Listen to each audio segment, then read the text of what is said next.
After a string of economic deals in the Gulf states, U.S. President Donald Trump is looking to make a geopolitical shift from money to war. Today, Trump wrapped up his trip in the Middle East with a stop in the United Arab Emirates, where they look to finalize a technology framework agreement. Meanwhile, Trump also appeared to undermine potential diplomatic talks for a ceasefire in Ukraine that took place in Turkey. Jason Gaidola joins us live in studio with the latest tonight. Good evening, Jason. Good evening, Manisa. As Air Force One was landing in Abu Dhabi this morning, U.S. President Trump said don't expect movement on Ukraine-Russia peace talks until he has a personal sit-down with Russian President Vladimir Putin. In usual fashion, U.S. President Donald Trump fancied himself as a major power broker during his lucrative and lavish trip in the Middle East this week. And my priority is to end conflicts, not start them, but I will never hesitate to wield American power if it's necessary to defend the United States of America or our partners. In his final leg was a stop in the United Arab Emirates, where both nations finalized a framework on advanced AI microchips, rolled up with UAE's larger investment in the U.S. worth more than $1 trillion.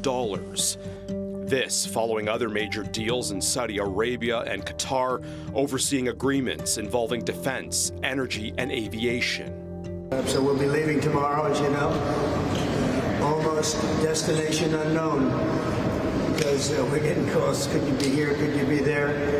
But probably going back to Washington, D.C. tomorrow. However, it's likely Trump may shift his attention from business to the battleground after his Secretary of State Marco Rubio touched down in Turkey for meetings regarding the war in Ukraine. Talks appear to bear little fruit after leaders Volodymyr Zelensky and Vladimir Putin did not show up. I know nothing about a delegation. I haven't even checked. Look, nothing's going to happen until Putin and I get together, okay? And obviously he wasn't going to go. He was going to go, but he thought I was going to go. He wasn't going if I wasn't there. And I don't believe anything's going to happen, whether you like it or not, until he and I get together. The Kremlin says Putin did not intend to meet with Zelensky face-to-face, and instead, a delegation of second-tier negotiators held discussions. But we came because we were told that there might be a direct engagement between the Russians and the Ukrainians. That was originally the plan. You all heard the same thing. That was not to be the case, or if it is, it's not at the levels we had hoped it would be at. I hope I'm wrong. I hope they have tremendous breakthrough tomorrow if they talk. But I frankly do not believe that we're going to have a breakthrough here until President Trump sits face-to-face with President Putin and determines what his intentions are moving forward.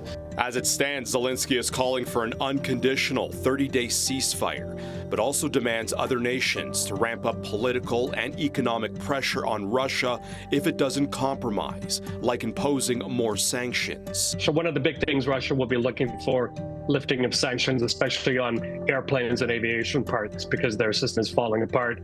And a lot of this is happening without them really pushing. It's as if Trump or the United States owes Russia something. And of course, this is a huge concern for Ukraine.